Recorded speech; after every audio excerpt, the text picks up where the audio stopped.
we are OC 31, and this is Henry V, Act 4, Scenes 1 and 3. Thank you.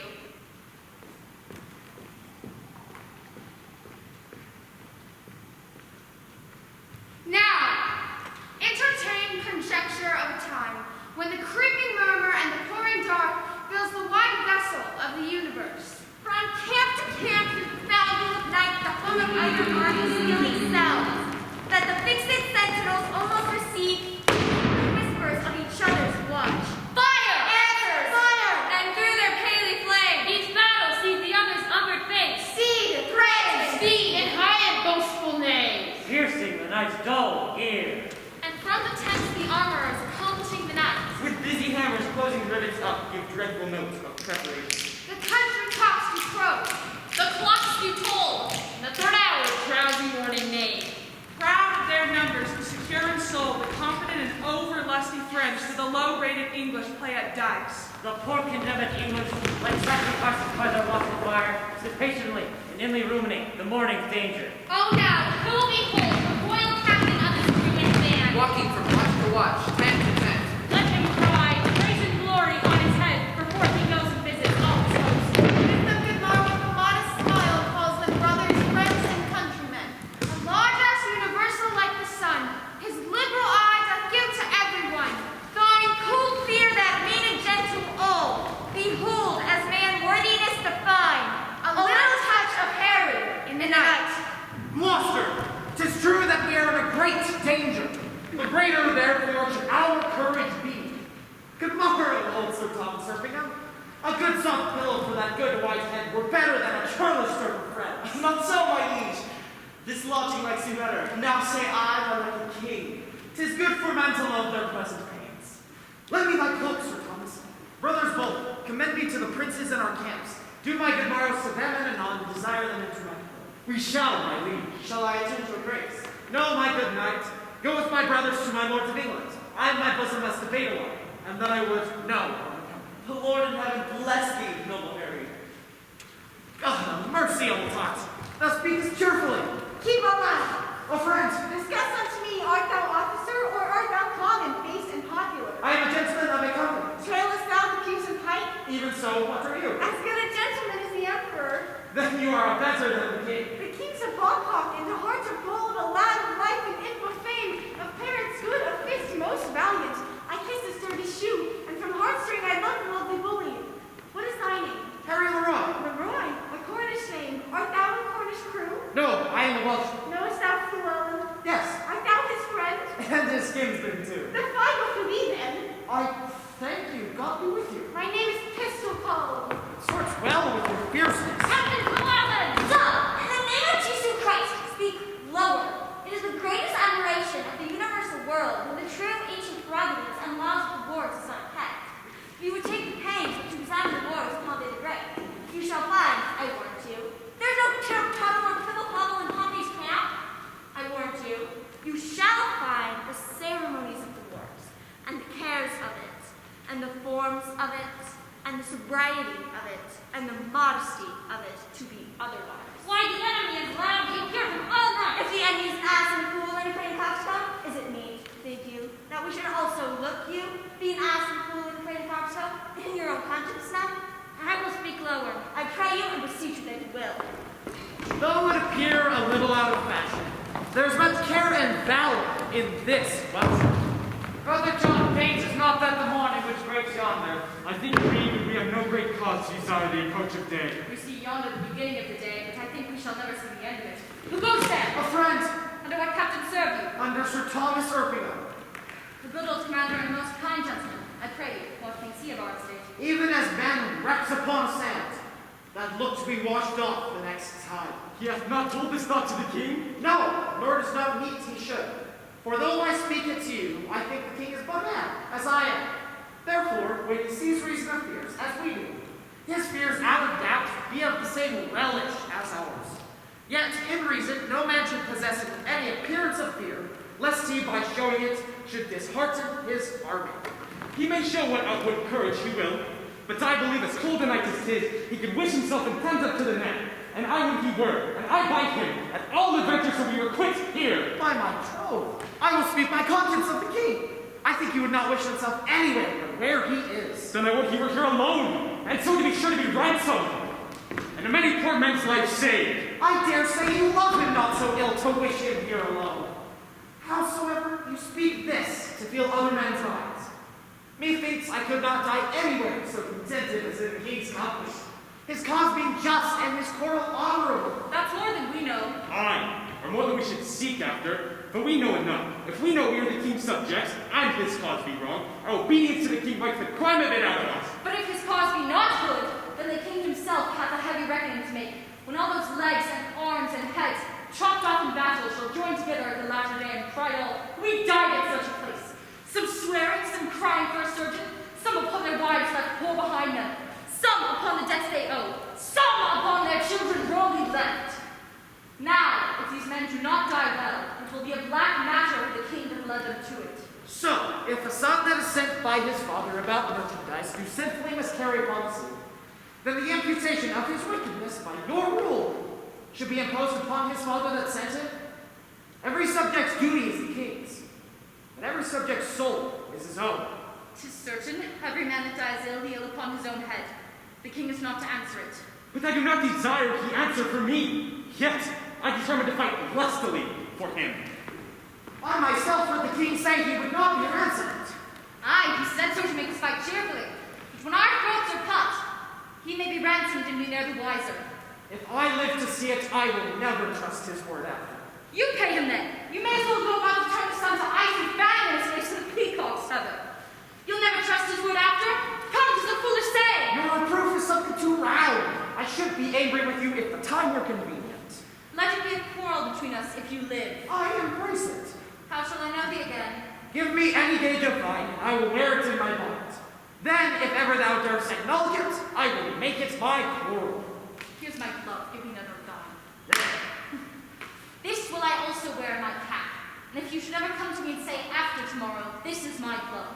By this hand I will take thee a box on the ear. If ever I live to see it, I will challenge it. Thou darest as well be hanged. Well, I will do it, though I take thee in the king's company. Keep thy words, bad and quarrel. Be friends, you English fools, be friends! We have French quarreling enough. If you could tell how to reckon. O God of battles, steel my soldiers' hearts. Possess them not with fear. Take from them now the sense of reckoning, if the opposed numbers pluck their hearts from them. Not today, O Lord, oh, not today. Think not upon the fault my father made encompassing the crown.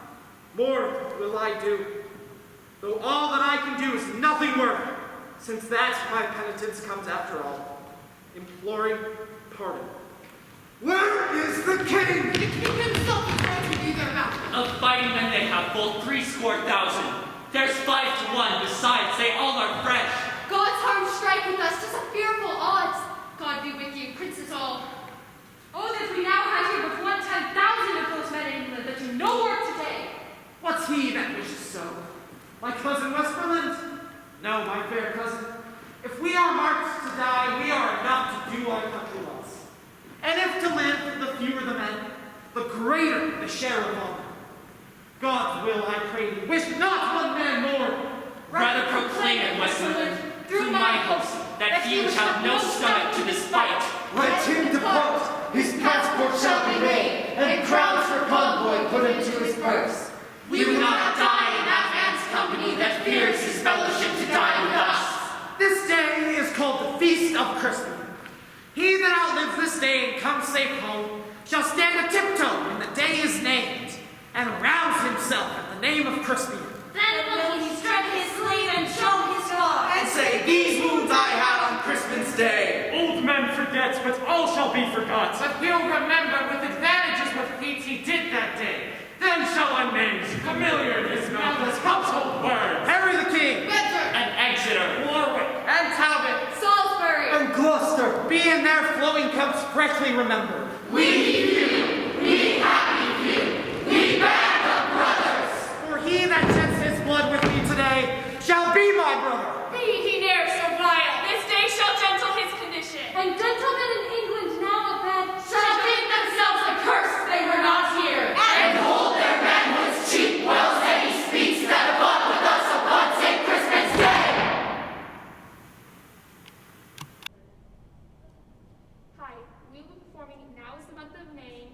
Thomas Morley.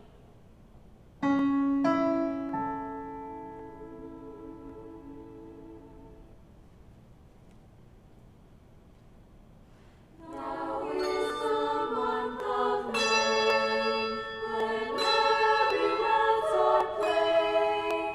La la la la la la la la la la la. Each with his bonny lass are dancing on the grass. La la la la la la la la la la. Each with his bonny lass are dancing on the grass. La la la la la la.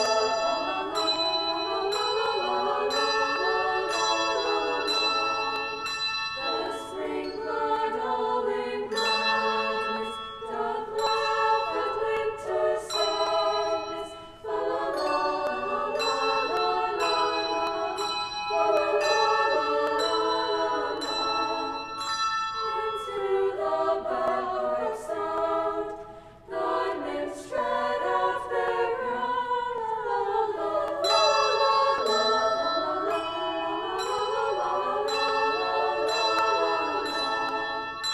And to the bell sound, the nymphs tread out their crown. La la la la.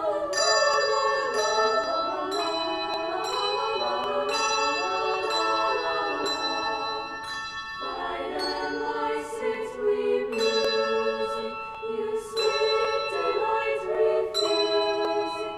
La la la la la la la la.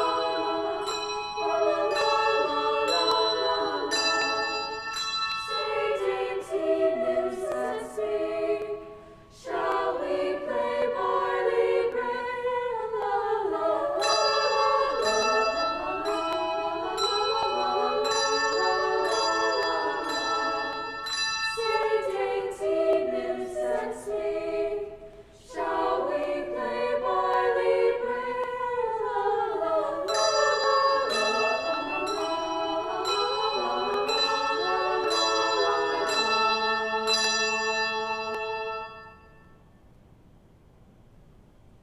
Hello, this is O Oki Mansamia by De Lassus.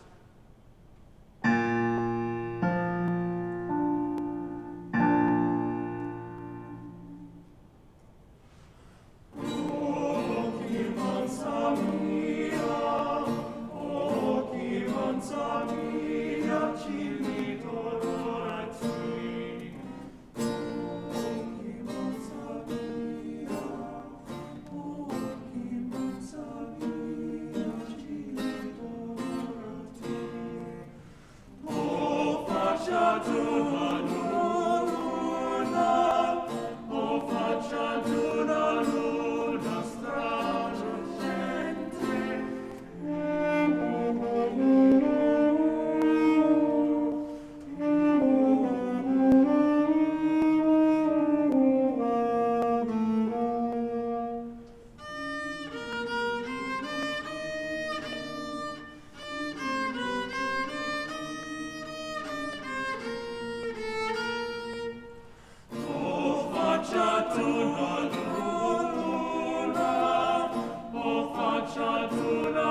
I'm OC11. This is Viola from Twelfth Night, Act 2, Scene 2.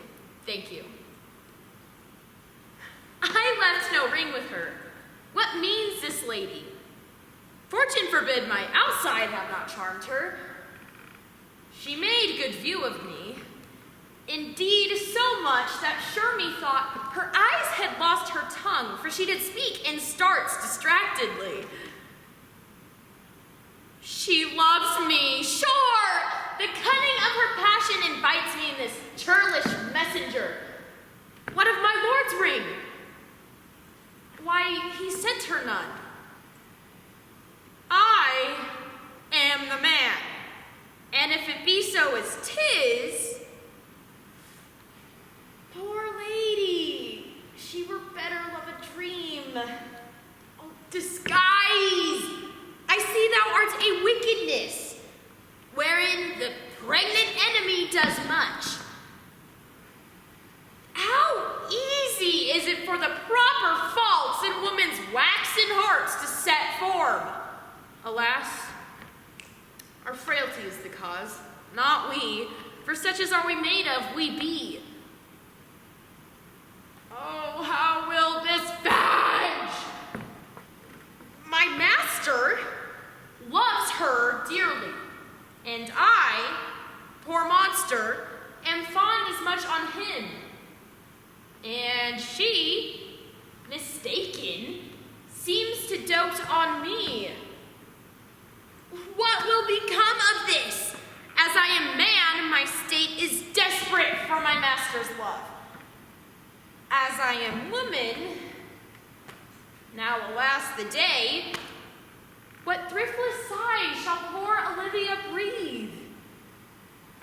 Oh, time! Thou must untangle this, not I, for it is too hard a knot for me to untie. Thank you.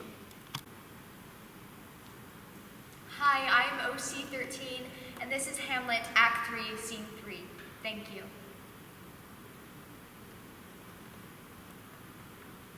Now might I do it pat? Now he is praying. Now I'll do it!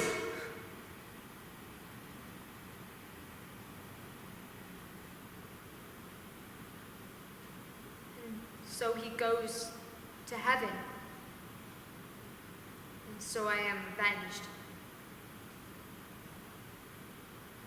I would be scanned.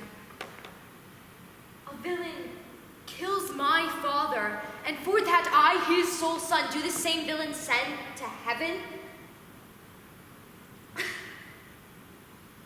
Oh, this is higher in salary, not revenge. He took my father grossly, full of bread, his crimes broad-blown as flush as May, and how his audit stands, who knows save heaven? But in our circumstance and course of thought, 'tis heavy with him. And am I then revenged to take him in the purging of his soul when he is fit and seasoned for passage? No. Up, sword. Know thou a more horrid end. When he is drunk asleep, or in his rage, or in the incestuous pleasure of his bed, at game with swearing or about some act that hath no relish of salvation in it. And trip him, that his heels may kick at heaven, and that his soul may be as damned and black as hell whereto it goes. My mother stays.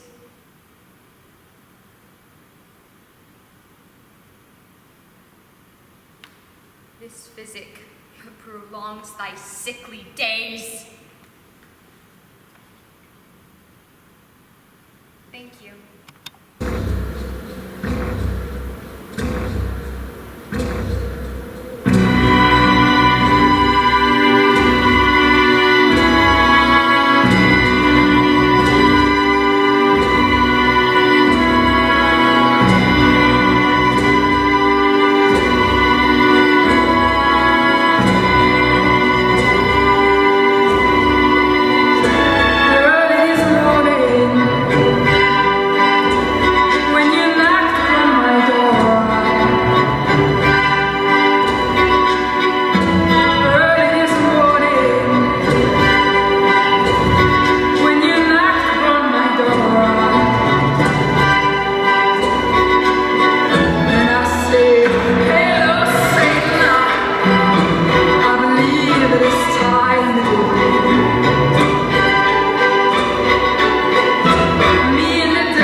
Hello, I'm OC 12.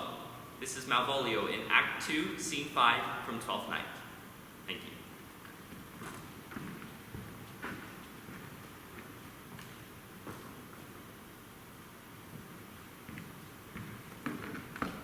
What employment have we here? By my life, this is my lady's hand. These be her very C's, her U's, and her T's, and thus makes she her great P's. This is, in contempt of question, her hand. To the unknown beloved, this and my good wishes, her very phrases, by your leave, her seal, 'tis my lady.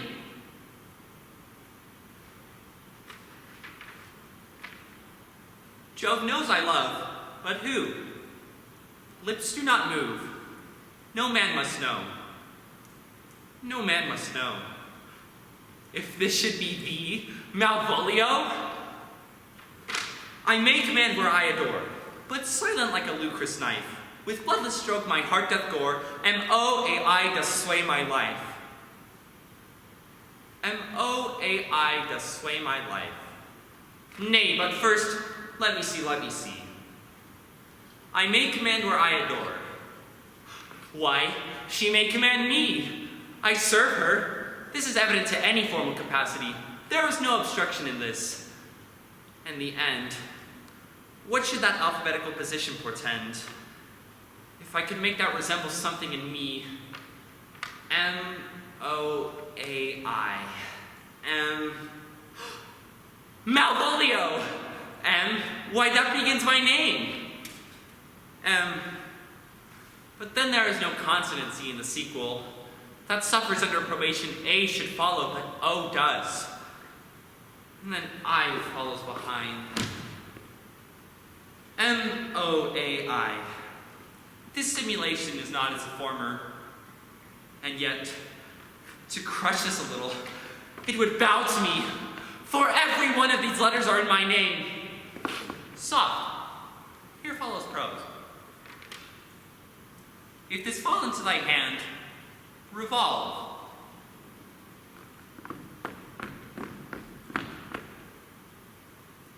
In my stars, I am above thee. But be not afraid of greatness. Some are born great, some achieve greatness, and some have greatness thrust upon them. Be opposite with the kinsmen, surly with servants. Let thy tongue taint arguments of the state. Put thyself into the trick of singularity. She thus advises thee that sighs for thee. Remember who commended thy yellow stockings and wished to see thee ever cross-gartered. I say, remember.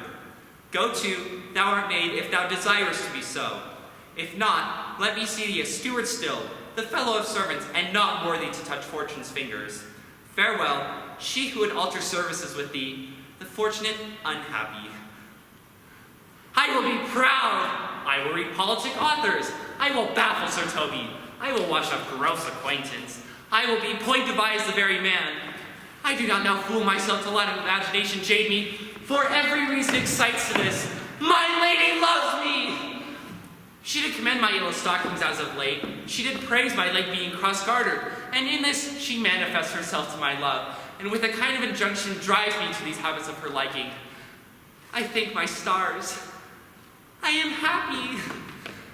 I will be strange, stout, in yellow stockings and cross-gartered, even with the swiftness of putting on.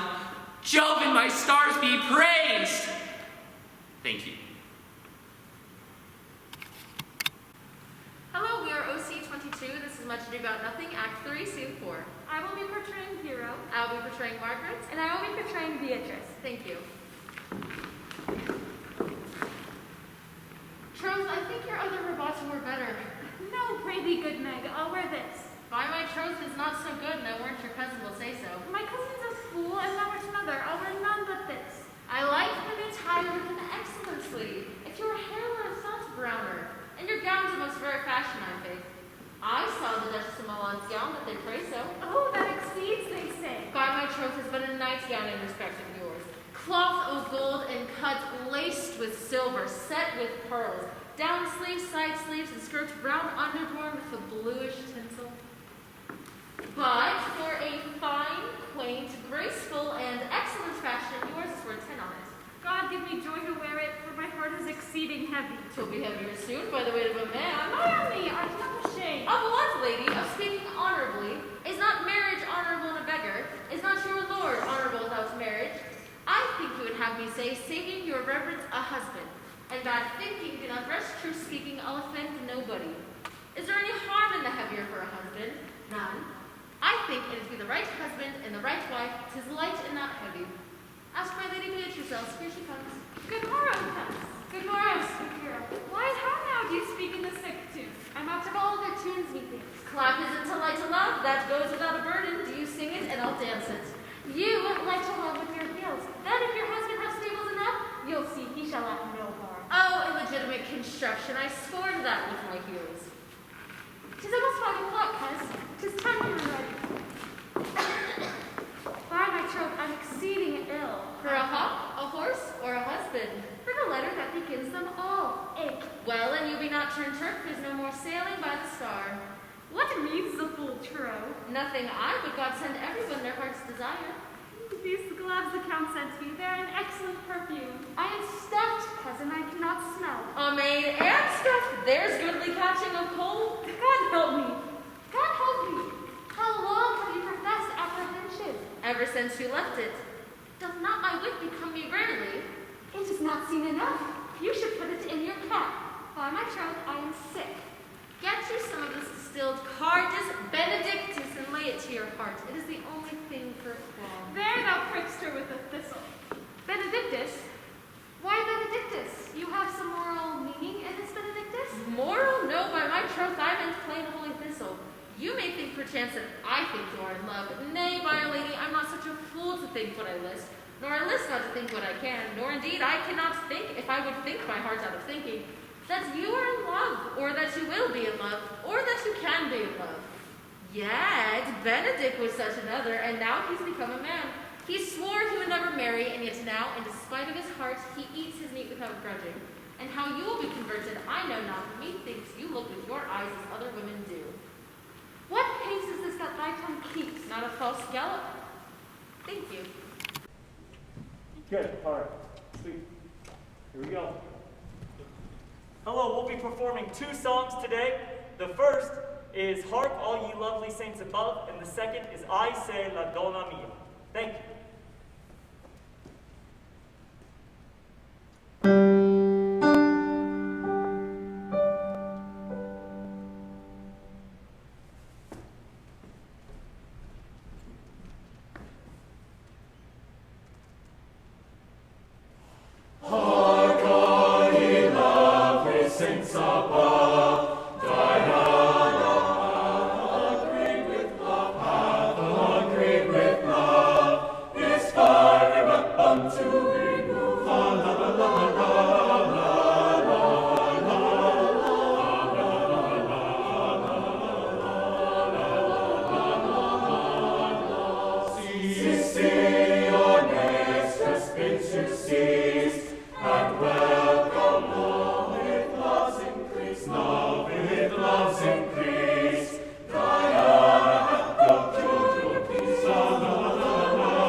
Sword.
Hello, we'll be performing 2 numbers today. The first is El Grillo, and the second is Contrapunto Bestiale alla Mente. Thank you.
Thank you. All right. Ryan. Tessa. Sarah! Joe. Alex. We are Awkward Silence. Today we will be performing an improv game for you called Shakespeare's Lost Plays, in which we show you 3 of Shakespeare's lesser-known plays. One is a history, one is a tragedy, and one is a comedy, based on a suggestion from the audience. So can we get that suggestion now? McDonald's Sprite. McDonald's Sprite? Blankets. Blankets. Are you good with blankets? Yeah. All right. We now present to you the history of blankets. I'm so worried that the demons are going to attack me while I'm in bed. Is there anything that can protect me? I'm not sure. It's so cold. Man, I love this cloak.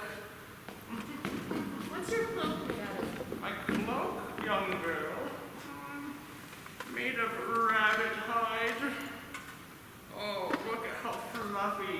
used to be. Does it protect you? Protect me? Oh, I got an arrow in the back once and it went, oh, and then it stopped right there because of my cloak. Do you want to try it on? Oh.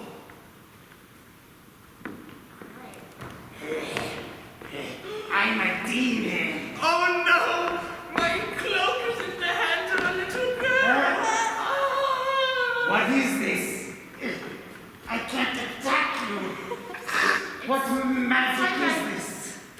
It's like his powers have just disappeared, like they've gone blank. Let me try. It means something. I got another one! You can't harm us. It's working! Not with the blank. Blank something. We need Blank it. blank. It. That works. That makes no sense. What are you talking I about? don't care about your opinion. You're a demon. That's really hurtful, man. Hello, I'm here with Channel 4 News, reporting on a demon attacking happened in downtown. You don't have a blanket. Oh no! Help! Do you have any other of those, whatever you call it, left? Blanket. Blanket.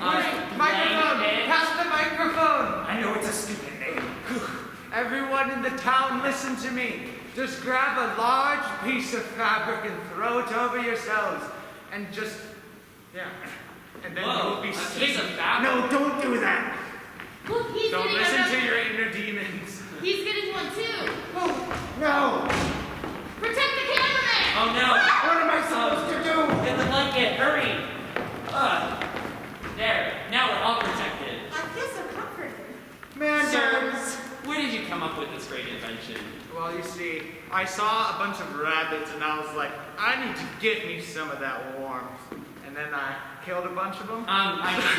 Sewed them together. How do you feel not being able to attack anyone? What if we put the blanket on the demon? Yeah! And that is the history of blankets. We now present to you a very sad tale, the tragedy of blankets. I'm really cold. Mom, where are our blankets? Mom? You there? Mom, is that you? Your mom's a very large. Where is she? Who are you? I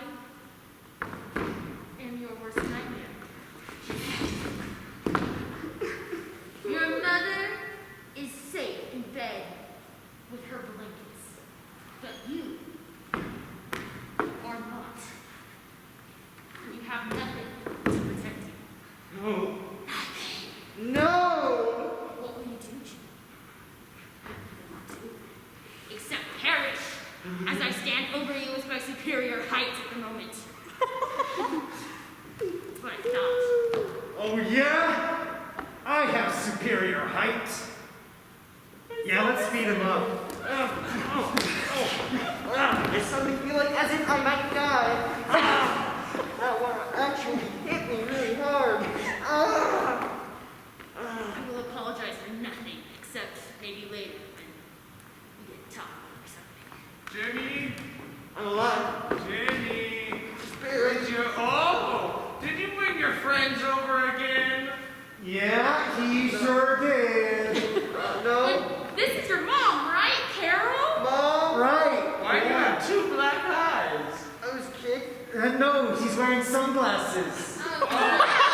It's this new technology where sunglasses are Here, just put on your here. face. Let me put a blanket over you. You'll feel better, like with that sunglass face of yours. Thank you guys so much for taking care of my son. I know, only the best for little Jimmy. Oh, obviously you're very well taken care of. Yes, I'm gonna go. he is.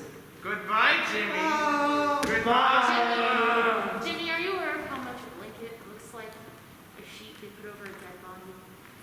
No. You will be. And that's our game.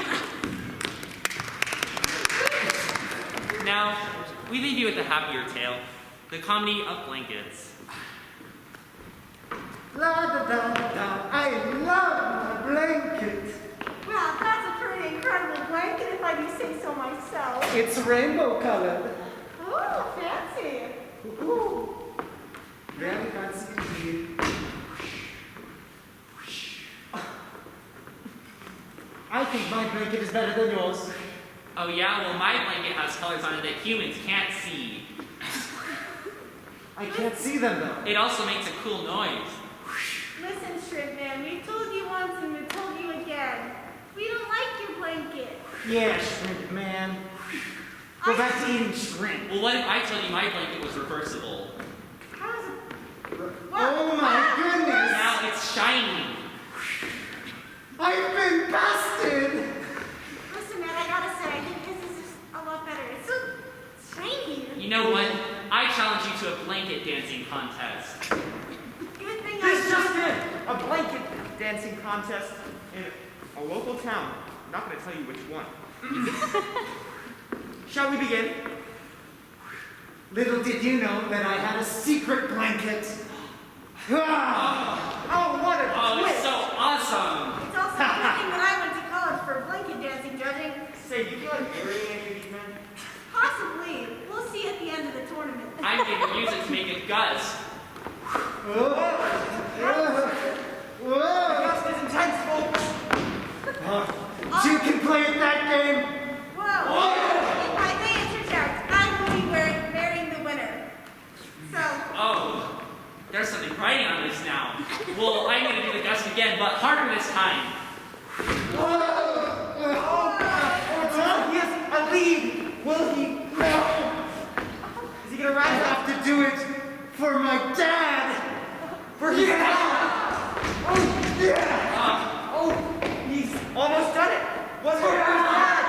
Oh, as I almost fall and the world is frozen, I remember the move my dad taught me. Not his dad, but my dad. His dad, folks. I absorb the wind. And then I do a cartwheel. And then I throw my blanket. He fell over. I won. little did you know, I wasn't judging. I was actually writing my vows. I'm a priest. I can carry the rings for you. Hey, we need a flower girl. I have the rings. They're blanket shaped. And you can now social distance look at each other. I pronounce you blanket husband and blanket wife. And that's our game. Hi, we are OC21. This is 12th Night, Act 3, Scene 2. I'll be portraying Sir Andrew. I'll be portraying Sir Toby. And I'll be portraying Fabian. Thank you.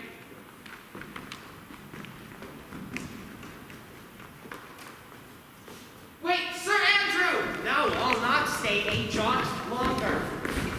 Thy reason, dear Venom, give thy reason. You must need your reason, Sir Andrew.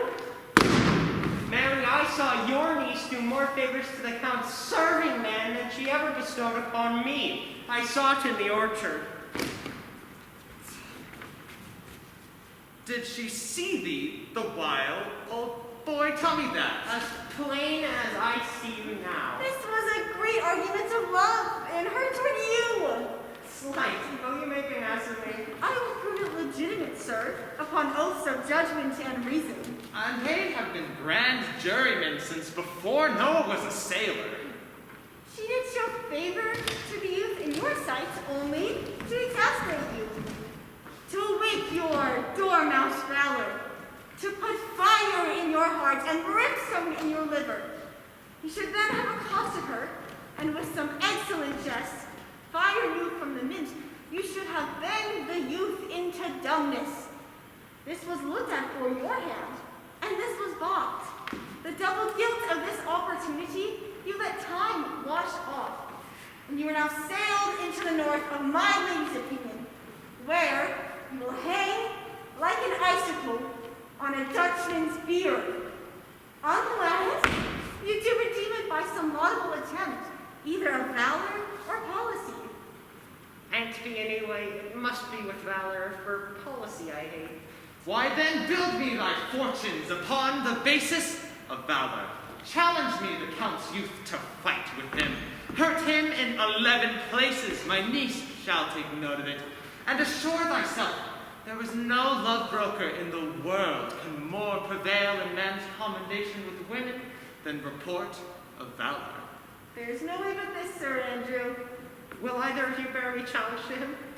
Go, write it in a martial hand, be cursed and brief. Oh, it is no matter how witty, so to be eloquent and full of invention. Taunt him with the license of ink. Go, about it. Let there be gall enough in thy ink, though the write with a goose pen, no matter. About it.